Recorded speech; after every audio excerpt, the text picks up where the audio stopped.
All right, let's jump right into a huge thought experiment. What if we had to rewrite the US Constitution today? I mean, not just tweak it, but start completely from scratch. It's a wild idea, right? But it makes you wonder, is our 18th century operating system really built for our 21st century world? Just picture it for a second, a constitutional convention, but it's happening right now. In the age of AI, social media, and drones. What kind of rules would we even agree on? And look, this isn't just some dusty academic exercise. It really forces us to take a hard look at the document we've got and ask, do its core principles still work for us today? I mean, the world of the founders, it's almost alien to us now, isn't it? When they talked about a well-regulated militia, they were thinking about muskets. Their idea of the press was literally a hand-cranked machine. Fast forward to today, and what are we dealing with? Autonomous drones, global disinformation that spreads in seconds, and artificial intelligence. The context hasn't just shifted a little bit, it's been totally rewritten from the ground up. But here's the fascinating part. The framers, they knew the world would change. They weren't naive. And that's exactly why they made the Constitution so incredibly hard to alter. You see, they chose stability over flexibility on purpose. They wanted to make sure that any change would need a massive, overwhelming consensus. So this difficulty, it wasn't a bug, it was a feature, a core design principle. And believe me, that high bar is no joke. Just look at these numbers. You need a 2/3 vote in both houses of Congress just to propose an amendment. And that's just step one. Then you need three-quarters of the states to actually ratify it. Can you imagine that happening in today's polarized world? It's pretty much impossible. And that's exactly why we're doing this thought experiment, to really dig into the kinds of changes the normal process makes almost unthinkable. Okay, so if we were starting over, where would we even begin? Well, the most likely starting point is the machinery of government itself. So let's dive in and explore how we might redesign the whole balance of power for the modern age. First on the list, the Supreme Court. You know, the original idea behind lifetime appointments was pretty noble. Create a judiciary that was totally above the political fray. But if you look around today, a lot of people argue it's had the exact opposite effect. Now, every single vacancy triggers this brutal, all-out political war, because everyone knows that one single appointment could shape the law for 30, maybe even 40 years. So what's the alternative? Well, one of the most popular ideas out there boils down to this one number, 18, an 18-year non-renewable term limit. Think about it. This would mean a predictable Supreme Court vacancy opens up every 2 years. So every single president would get 2 appointments during their term. And what's the goal here?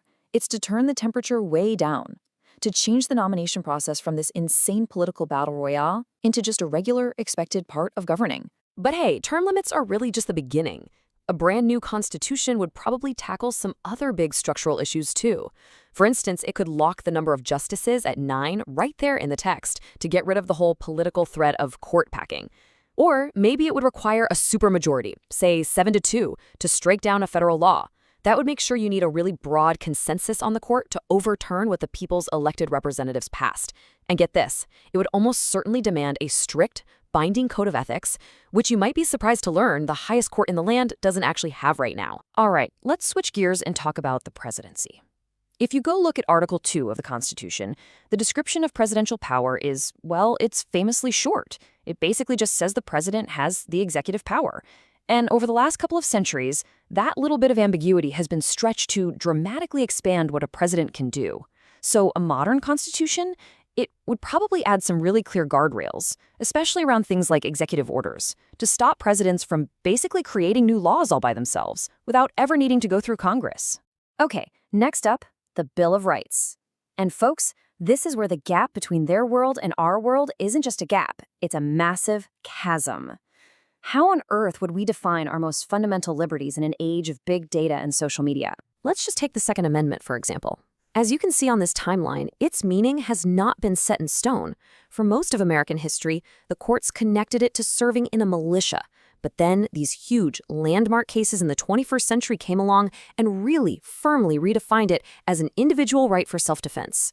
A modern constitution, it wouldn't just leave this up for debate and interpretation.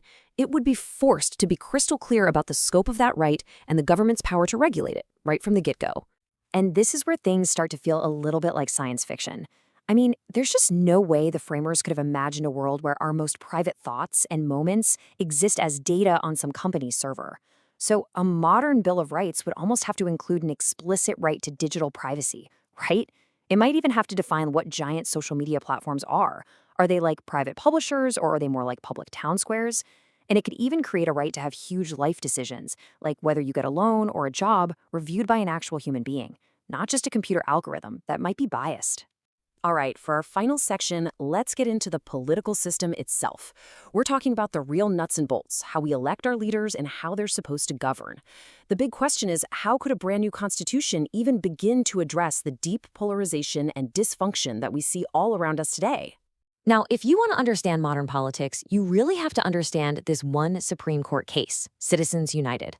When the court ruled that corporations and unions spending money on elections is a form of protected free speech, well, that basically opened the floodgates for money in politics. So, how would a new constitution fix that? It could be with one simple but incredibly powerful clarification. Money is not speech. Just writing that principle directly into the document would give Congress the clear, undeniable authority to regulate campaign finance and rein in the influence of big money in our political system. And the reforms could go even deeper than that. To fight gerrymandering, where politicians draw their own districts to basically pick their voters, a new constitution could require that independent, nonpartisan commissions draw the maps instead. To break the iron grip of the two-party system, it can mandate something like ranked choice voting for all federal elections, which would give third parties a real shot. And to cut down on the influence of lobbyists, it could just outright ban the revolving door, where government officials leave their jobs and immediately start lobbying their old friends and colleagues. So all of this, it brings us to the biggest debate of all, about the Constitution itself. What is this document really? And is it still the right tool for the job in our modern world? As we've just walked through, the potential changes we're talking about here, they're not just minor tweaks around the edges. This is a profound reimagining of American government, from the power of the president all the way down to the rights we have in the digital world. This isn't just rearranging the furniture in the room. It's like drawing up the blueprints for a whole new house. And that leaves us with the ultimate question, the one at the heart of this whole explainer. Is our Constitution a living document that's flexible enough to bend and adapt to the challenges of our time? Or has the world just changed so much, so fundamentally, that what we really need is a brand new blueprint? There is no easy answer here. But the debate over which path we take, well, that's what will define the future of American democracy.